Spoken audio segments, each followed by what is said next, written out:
What's going on, everybody? Core Conversations for a Friday, late edition apparently, as snow and dad duties call. So I'm here, dad goals, I guess dad goals for real today. And so we're doing this. Thank you for joining us. I'm gonna jump right into Laurie joining me from Pilates Biz Pros in a moment. So let's do this. Hi Paulette, hi Peter, good to see you too.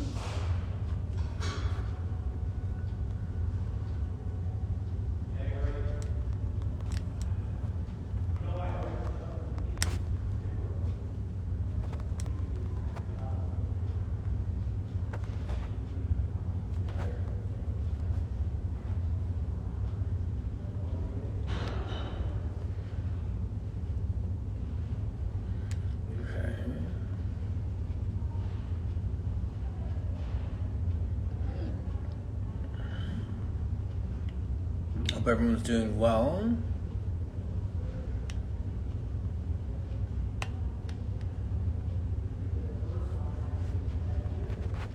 Pilates Biz Pros. That's for a small biz combo. Whew.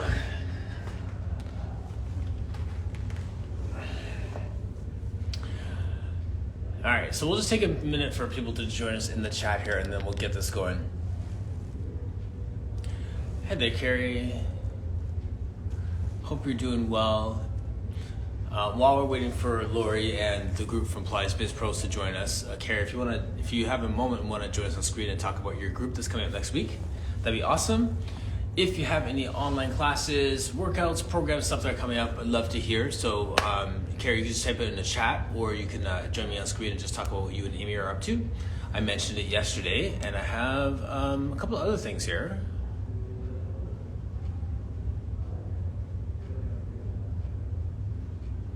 That are going on here. Where is it?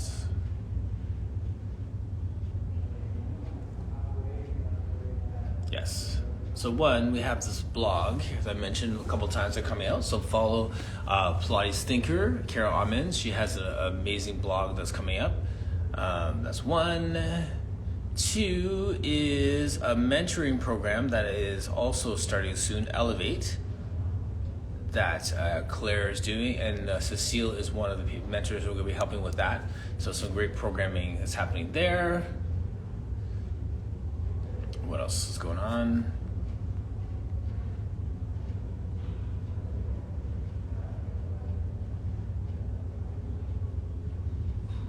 That's it. Cool. In other news, not that I'm doing the big news thing here too much, but I thought this was cool. And I posted this yesterday. The city that I live in, Mississauga, which I'm such a big fan of and I'm always a huge proponent of, is the first Canadian city to permanently raise an Every Child Matters flag, recognizing First Nations and the relationship that we have with this land, right? So I thought it was just amazing to see. I just want to give a quick shout out to my city. That's Mayor Bonnie Crombie there in the picture. And the Credit First Nations also is a handle there if you want to follow them and learn more about this area. Really, really cool stuff that's happening, and I'm really proud of this area. Like we always talk about how we need to quote unquote do the work and celebrate people and their progress and those things. So when you see it happening in small pieces like that on a city level, I think it's so encouraging because I don't know how to say this, and I see Coach Robin Renee's just joining us here in the chat too. I'm gonna share something on that in a second ago, but let me just read in a moment, but let me read Carrie's comment. Amy and I are creating a mom community. It's called Magic Mama Circle, an 8-week virtual community and master classes. Very cool. That started March 5th. So if that is you, sign up there. So Robin is here as well. So just waiting for my guests to show up, and I just want to say something too. We spent so much time this week. Now, Misty was in the space. Actually, Coach Robert, if you have a chance, if you want to give me a thumbs up if you want to join me on screen for a second, and I could just share this reflection with you in the space, or I could just do it like this. Either way, just let me know.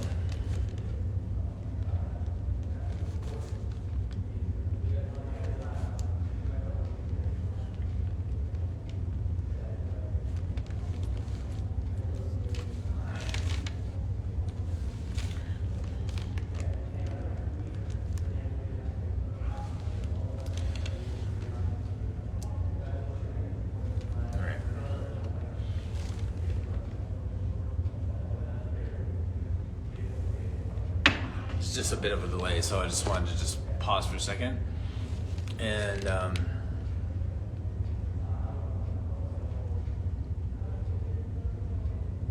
see what's happening with Laura.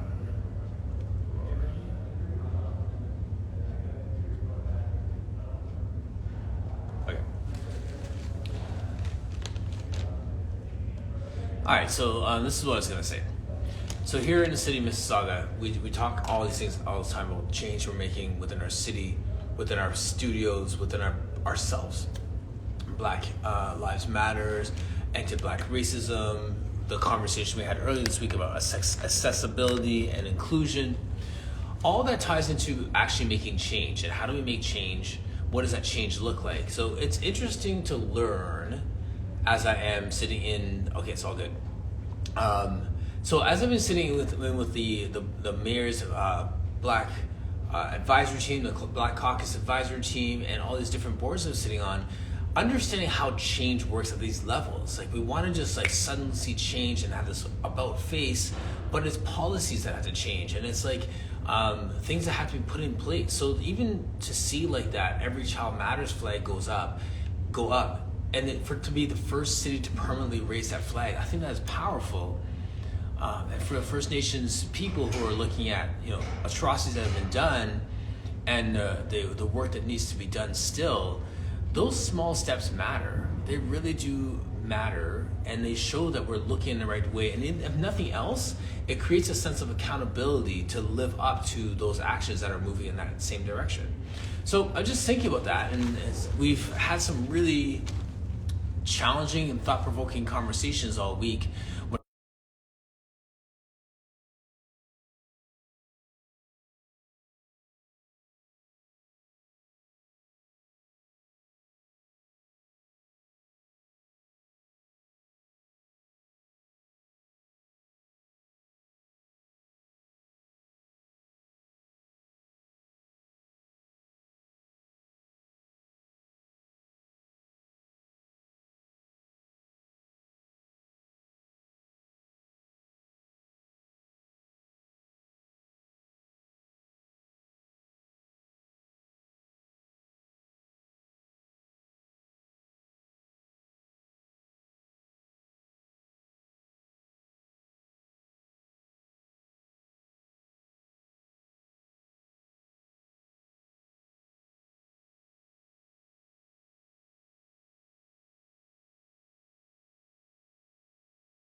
Hi. And Oh, and I hear you and everything.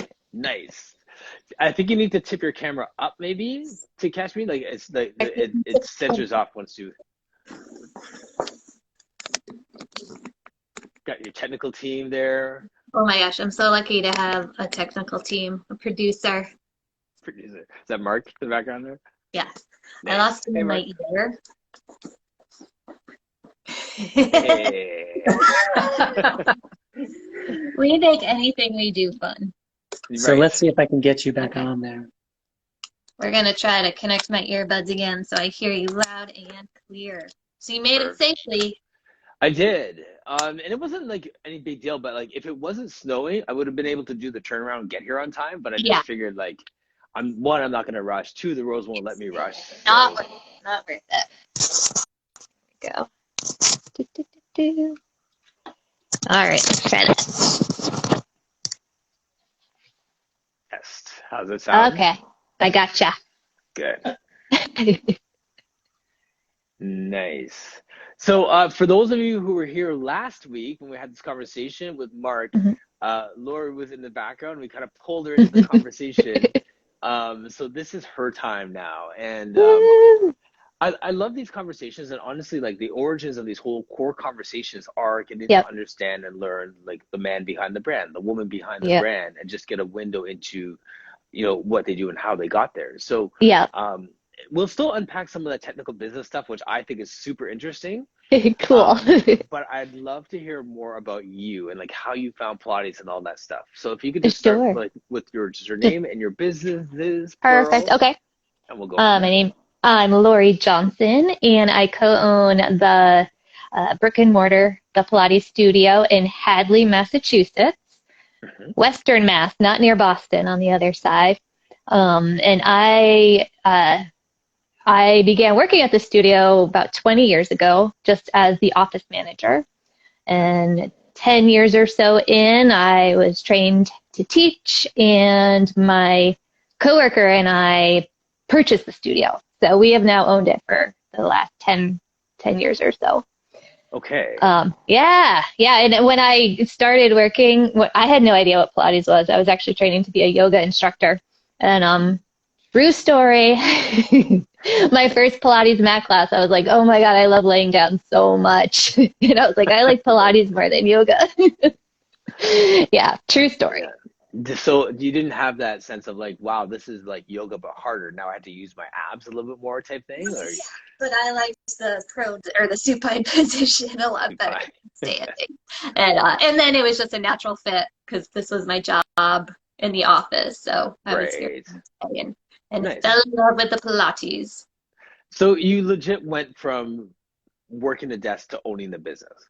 Yeah, there was a little crossover there where I was doing both. And then when we bought the business, it was what I think what our success was from the beginning is that I really took over all the business stuff, the marketing, the day to day, and my business partner Katrina, lead instructor, was in charge of all the teaching and all the Right. teachers and overseeing everything. So we really had a good team going, and we both got to do what we love to do.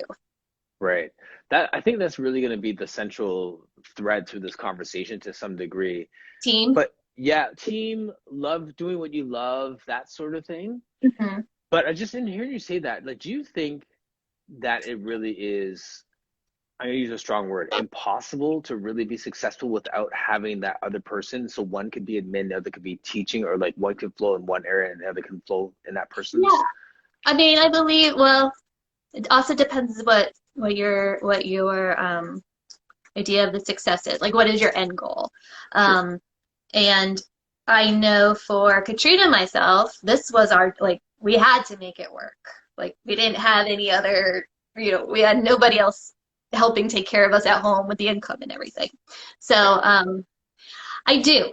I think you do need a team, whether that be one other person or 5 other people, in order to reach that success without basically just wearing yourself down to nothing. Right. There's so much, even if you don't own a business, but you're, an instructor, it's still so much that you have to do.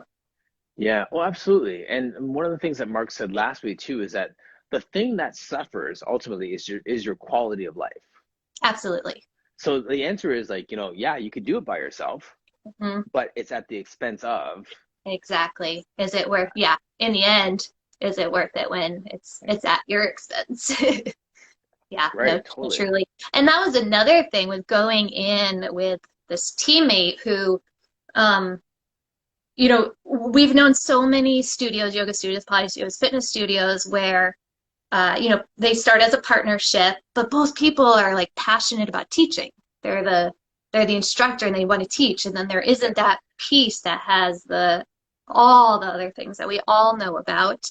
Um, so again, that is also why things really connected with that kind of team rather than like two instructors going in together. Yes. Um, yeah, and we get to do what we love.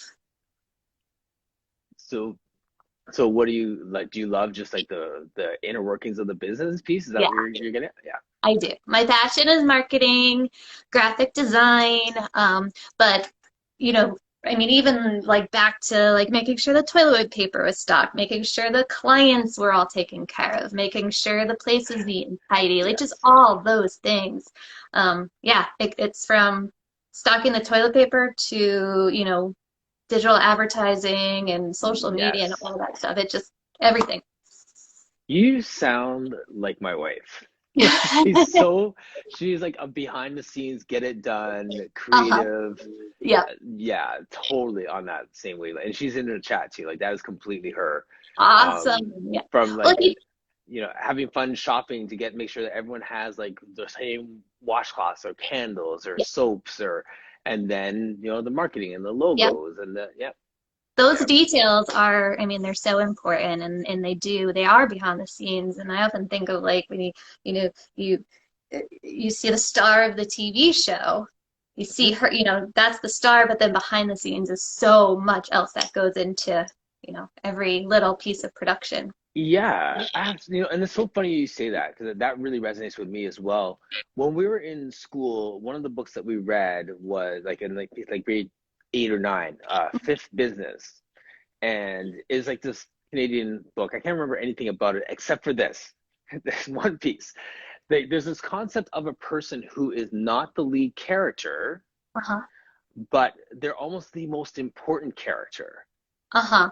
Yeah. right? So they're not the lead character, they're not the lead actor or whatever it is, but without this other person, Right. the whole story wouldn't happen. Symbiotic, is that the right word? Symbiotic relationship. Yeah, Um, exactly. Yeah. Yes. And, you know, at first it was just myself and Katrina, but then over these years, especially as we've expanded and we've developed a couple other brands, bringing in Mark, who we met last week, you Yes. know, the three of us, I mean, he just adds to it so much because he brings his stuff that he Right. loves to do, and it's just a perfect little team. It looks like a perfect little team. I'm sure it And we has its have fun. hiccups, right? We always have fun. We make everything fun. Nice. Yeah. Okay, so just to paint a picture for those who are watching this, what made you decide to actually buy the business, like to jump into that whole world? Like that's a big step, right? So That was a how big was that? step. Yeah. It was a big step. We had our location had two studios, and they were both owned by the same people. Hmm. But Katrina and I were really the ones in this location that were here every day. We knew Right. like the clients were our, you know, it was just this was our place. And so we got to the point where it was like, oh, we could do so much more with this. Like there's so Mm, much that's not happening because she was fantastic and everything, yeah. but the owner at that time was just focused on teaching, like just the teaching day to day, not the big Yes. picture of growing and you know where can we expand. So we offered. We just said, Oh, really? can we buy it? She said, sure. Yeah. Interesting. I think it was a lot on her plate too, also owning two Yes. locations. So it was a really good natural That's fascinating. natural split. Yeah, it was really good. And yeah, so I mean we just rolled into it the next day. You know, one day we were employees and the next day we were employees of our own corporation. So is it like living with the person and then marrying them the next day and you're like, okay, we're still doing the same thing. No, we knew each other really well. Okay. It was Um, actually, yeah, day to day, from one yeah, day to the next, there was no difference. no difference. Yeah. Yeah. That's crazy. Like of all the people I've had on the show that own businesses in that kind of context where they bought the business or it's like the person kind of got burnt out. You know, the person, oh,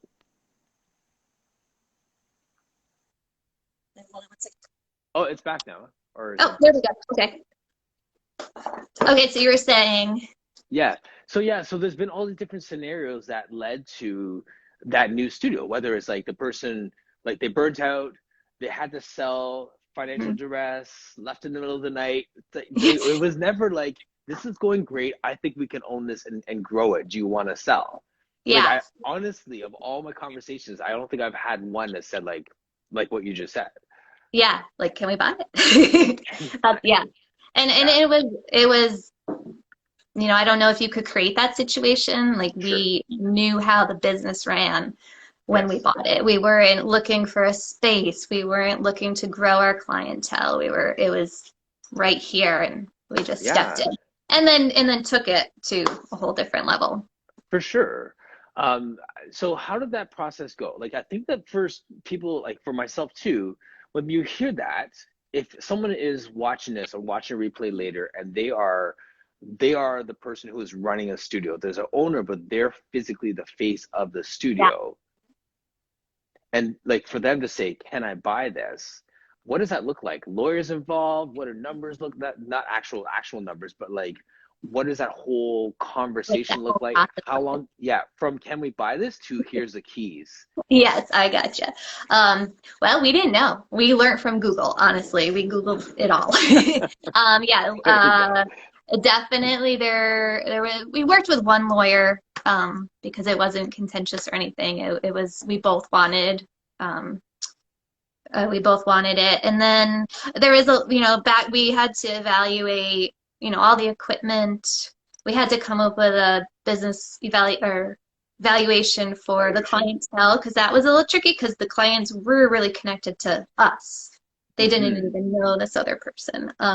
So that was a little bit of a tricky thing. So we just kept going, we went back and forth until Yes. we agreed upon something. And then, yeah, and then just changing over, that was a drag, just changing over like the electric Everything. bill, this Yes. bill and that bill. But That's real talk, Laurie. Like that's yeah, the things that people don't think about. Like, and I'm sure, yeah, and also going back to your last point about the clients too, there's a sentimental value to the person who built the space, and hmm, then there's the actual value of the people that if you left, they'd leave. So it's not like that is their right, asset.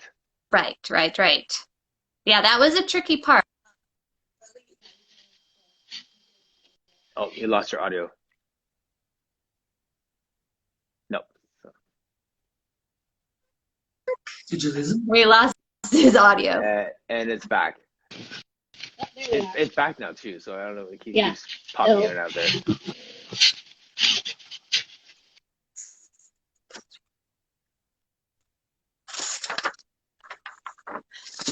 I can hear you right now too. okay. Oh, perfect. Okay. Yeah, Yeah. we're back. Um, So yeah, yeah, so that's we were the we were at asset. the clientele and everything. Yeah. It and it's true because in this business the clients are attached to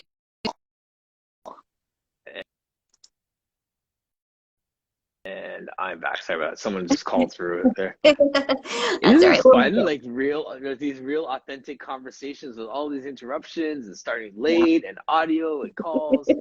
All The right. dog Anyways, starts barking. right, exactly. So yeah, so back to what we were saying again. Take three. Yeah. So, yeah, and we hit the ground running as soon as we got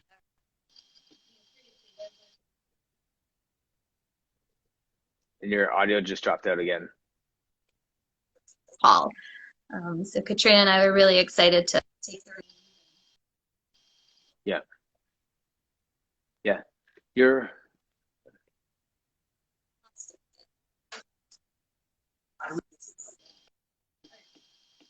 yeah. All right. Can't hear you just yet. No. Nothing yet.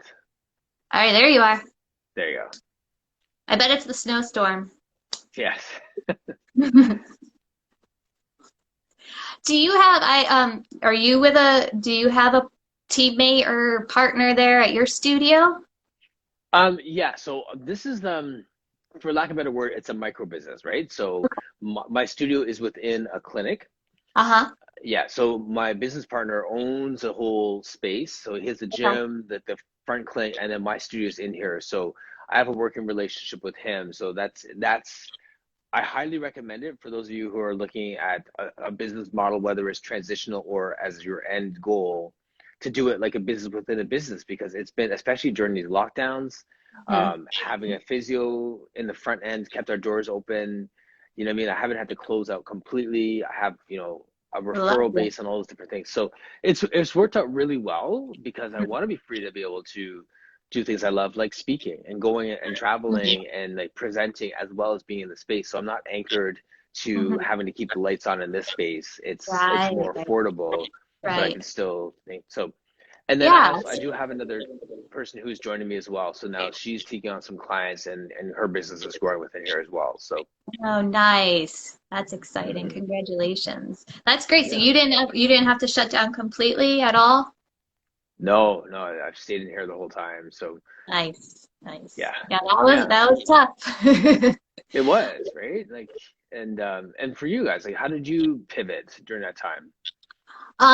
We pivoted big. And it was not only when we found out that we were going to be closing, having no idea how long it was going to be, a week turned into months.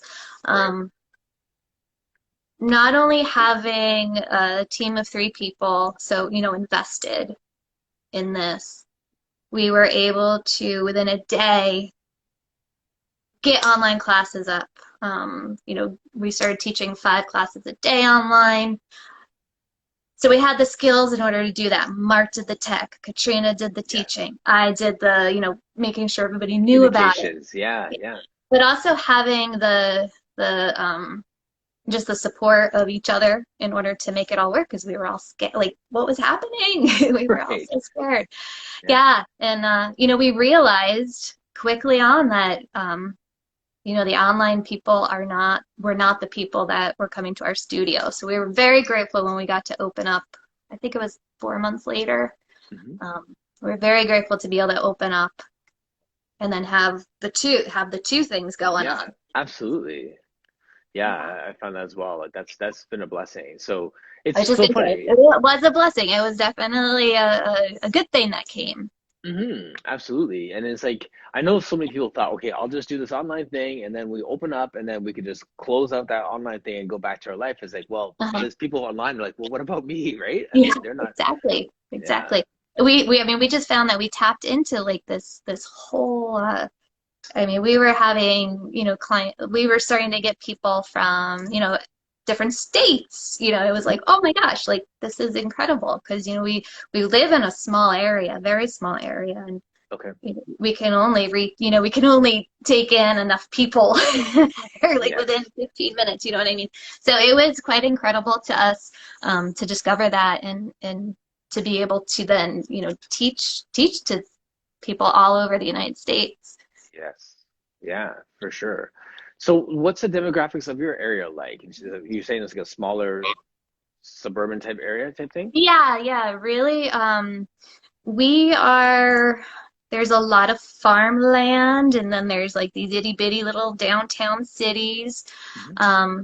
5 colleges in the area. So we Okay. have a broad range of, uh, you know, ages, needs, all that kind of stuff. Our clientele here at the studio tends to be on the older side, Yes. um, but we're working hard to get the younger ones in. Hmm. Well, and then that's kind of the question. Like, I mean, for like whether it's young people or adults or people with certain needs or abilities, um, how is that with your marketing? How are you connecting with certain groups and that sort of thing? Like, what's worked for you guys there? Well, it is interesting, with like 10 years ago when social media and email marketing started happening. Our clientele, I mean, they were not quick to get on Facebook, like, Right. or Instagram, forget about it. So it was challenging, but then we realized, well, we have that niche, we have that clientele, so let's Hmm. start, working our way into, different demographic, different people. So, we just stayed really active on on social media. Email marketing, though, that's another one of my passions. I love Okay. email marketing. Really?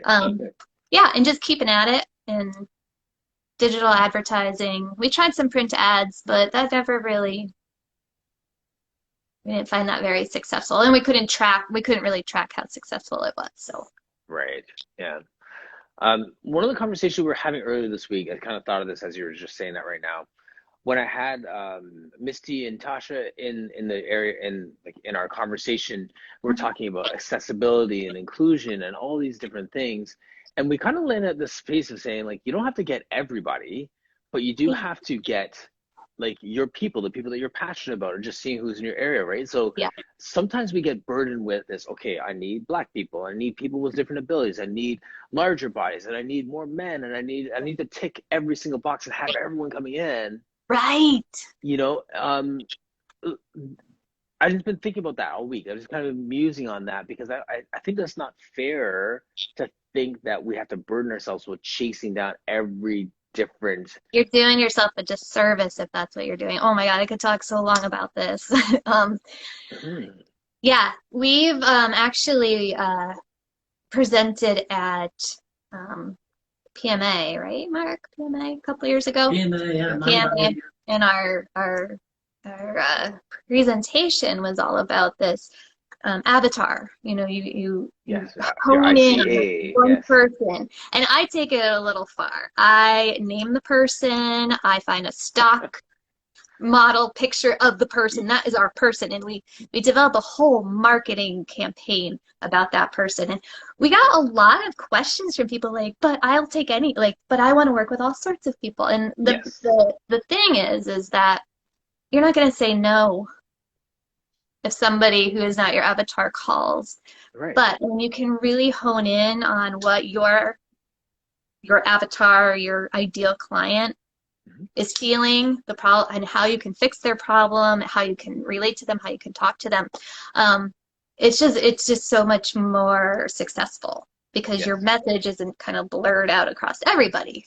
Right. Right. So the rub then is if you have your client avatar, your ideal person, Hmm. but then your environment has something different. Hmm. So let's just use like a topical example. Let's say, for Okay. example, you have this avatar of this person, Okay. but then you see that there's a lot of people that have there's people who have strokes and have recovered from strokes. So there just happens to Hmm. be a clinic next door and something down the street and another program, and there's a lot of people who have neuromuscular challenges and all those different things. Hmm. Just use as an example, even though your avatar is this and there's a Yeah. massive need over there, Yeah. what do we do with that? Do we start to pivot and accommodate that, or do we just stay within our lane with our narrow avatar? So what I would do Hmm. is maintain our avatar. Let's call her Lisa. Lisa, Okay. the 45-year-old stay at home. That's our avatar, but then there is this need. Yes. Then we create an avatar out of that. So Thomas, who did have a stroke, he's in his 70s, he's Yeah. recovering, he understands how just the whole holistic nature of recovery. So then we market to the Thomases of the world. And our Yes. message is very different from what we're sending out for Lisa. Great. Okay, I So gotcha. yeah, so when Thomas reads, our ad or sees our ad or reads our ad, he sees himself in that. Hmm. He's not going to see the same message that we're sending to Lisa because he won't see himself in that. Does that make sense? Perfectly. So, But I never. so That's eventually we collect that's all our great. avatars. Right. Exactly. And that's a great way of doing it. I love it that way because then you're just like, we'll just add another avatar to it. So Yeah. you're gonna have a family of avatars behind you You would essentially. laugh. Like I really do have like models names. I make up, I like I have a story about them, but it just helps in order for me to be able to market to them to be able to talk their language and stuff. But yeah, I have a bunch of avatars. Yeah, I just love how this veil's just coming down. What's really funny is because they are stock pictures that I find for my avatars. But what's really funny is when I'm online or something and I see an ad with one of my people in it. I'm Right. like, what? Lisa, that's you. What are you doing? Yeah. Cheater. Cheater. Cheater, yes. It's too funny. Yeah. That's great though. I see Gene Rowley, meant to move Pilates has a question here saying, can you talk a little about the email marketing, please? Yeah. Yeah, definitely. If anything super specific, go ahead and put it in the chat. But